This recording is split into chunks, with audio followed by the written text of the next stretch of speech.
Hey, you kids, get off my lawn. It's me. It's me. It's the cranky old man yet again. Now, normally I don't I don't post a lot.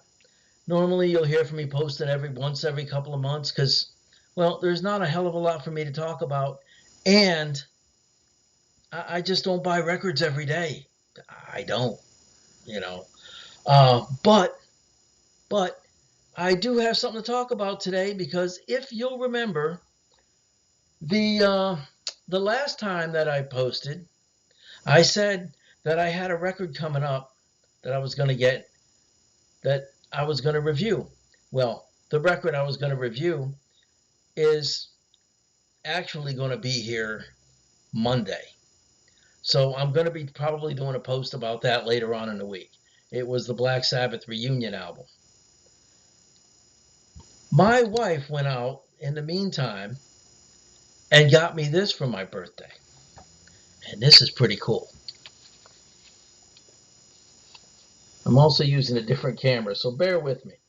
Um, it's the Dio Holy Diver Live 30th Anniversary Collector's Edition. It's 3 gatefold set on red vinyl. All right, that's the inside of it. That's Dio.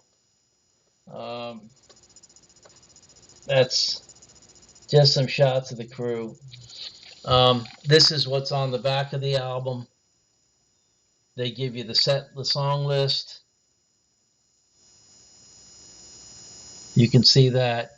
Um, you get a bit of a history lesson about the album.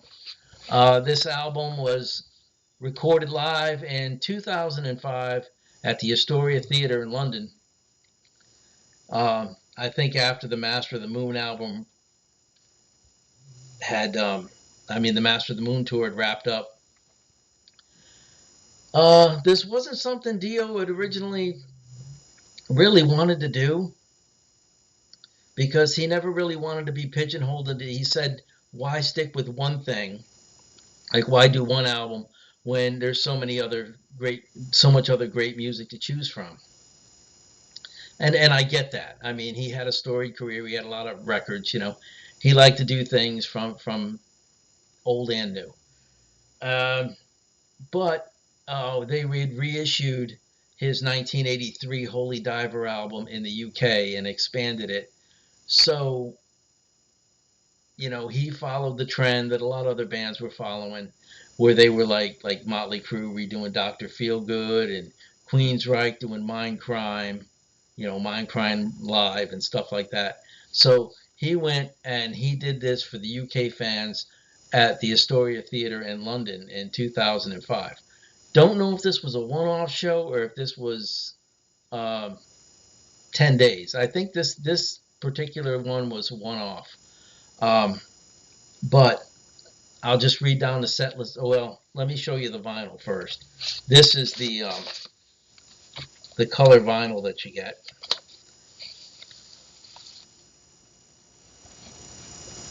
It's a transparent red, and it's 3 discs. Um, I like the way it looks. The only thing I don't like about it is if you look at it, there's no track listings. So you'll have to look on the back of the album for your track listing because it just says side 1 and it says side 2 and that's it. And then the other 2 albums are in the other side of the gatefold.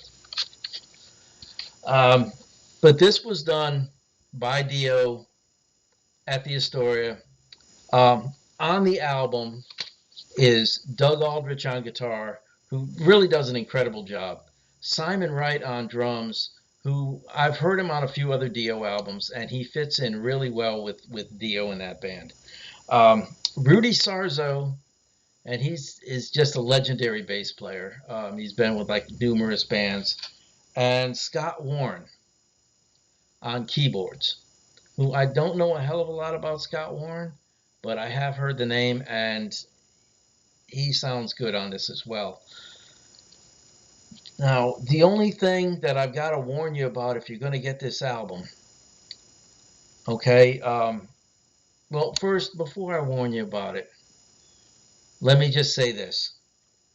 On this album, there are songs that have probably never been played live, or they've been played rarely live, and I can practically guarantee they've never been recorded.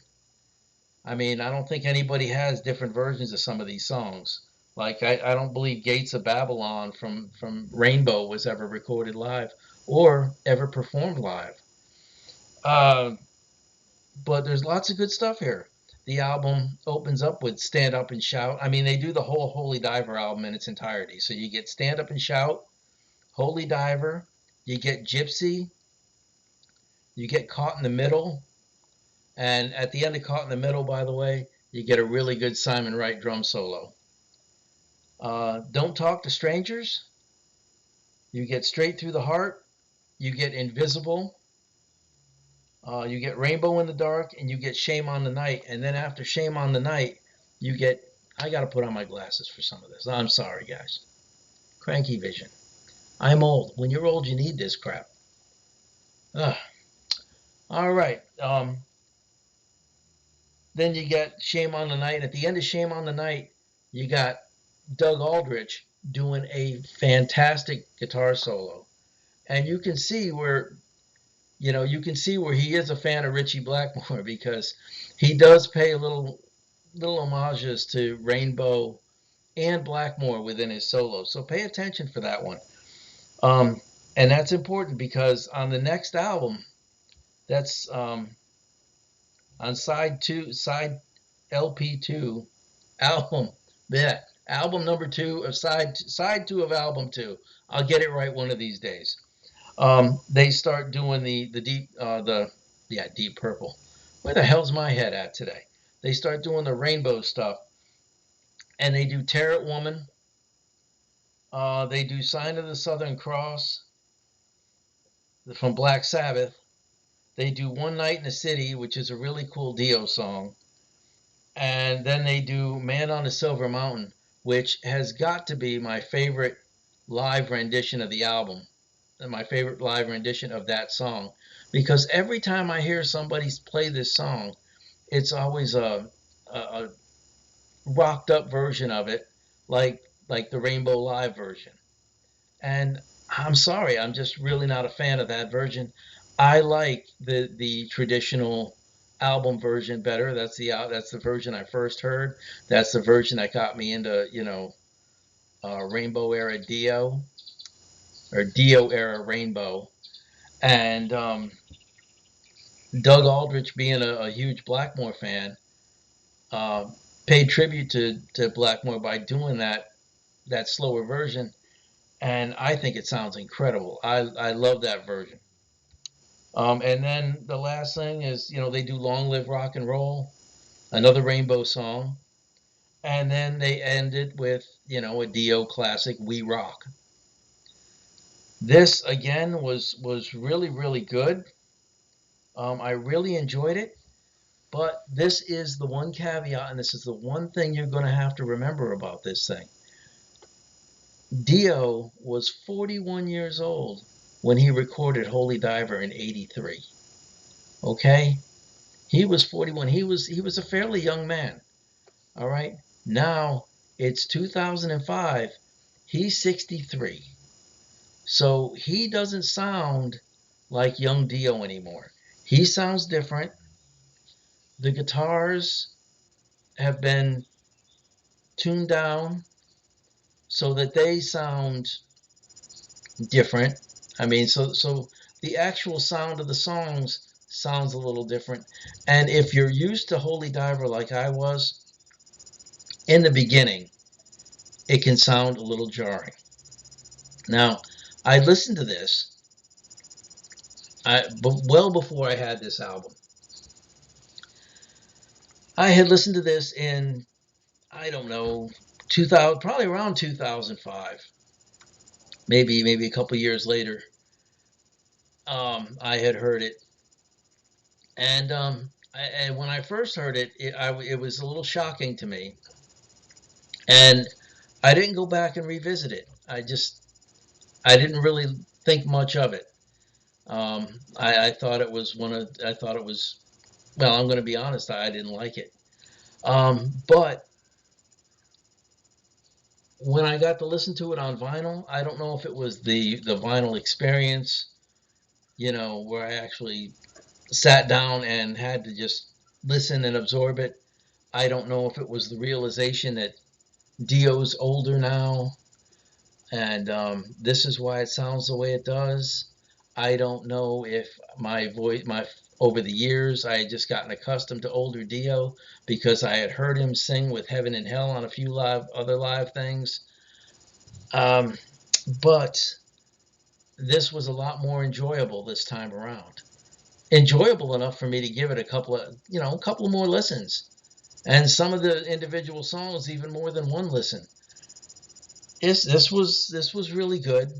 But you're just going to have to get used to that. Things are just tuned down so they don't sound like you remember them. You're going to have to step outside your time bubble and accept it for what it is in that standard. Dio's older, and he just doesn't sound like young Dio anymore. Okay? It's a much older guy singing this. So, that said, if you find this, it's definitely worth it's definitely worth the $50 to get it. It's in a great package. Um, I also like that all three albums have music on them. What I mean by that is I found a few Dio albums where one they'll have one complete album, and then like maybe the second album, and then the third album will have like one side with music on it, and the other side is blank. Or maybe it's just got some sort of weird etching on it that an artist made. And I don't know. Whenever they do that, I just kind of feel cheated. So I really like the idea that they had everything. Also, I read something on this where they had split up. I was trying to find this the Dio section where they did the Holy Diver album. That was actually in the middle of the live show. I think it opened up the show opened up with like Terror Woman, Sign of the Southern Cross, One Night in the City, and Man on the Silver Mountain.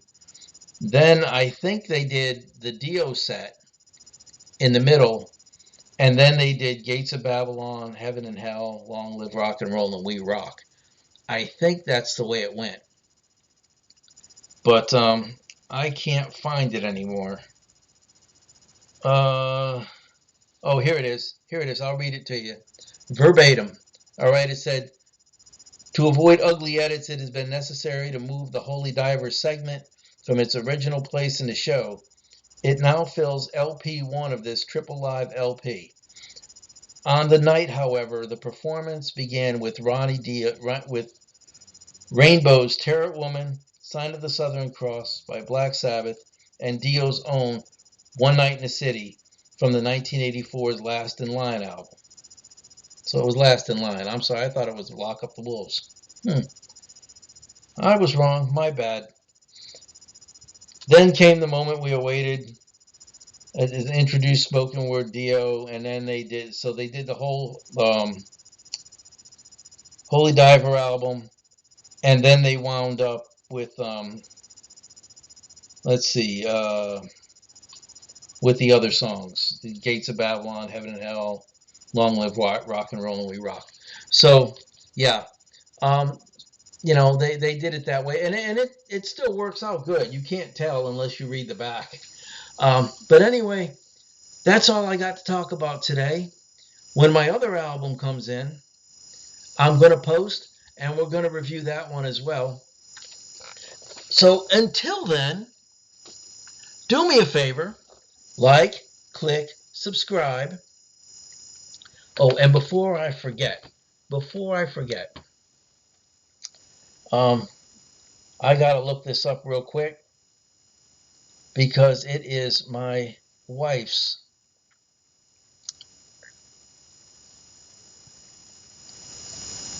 Facebook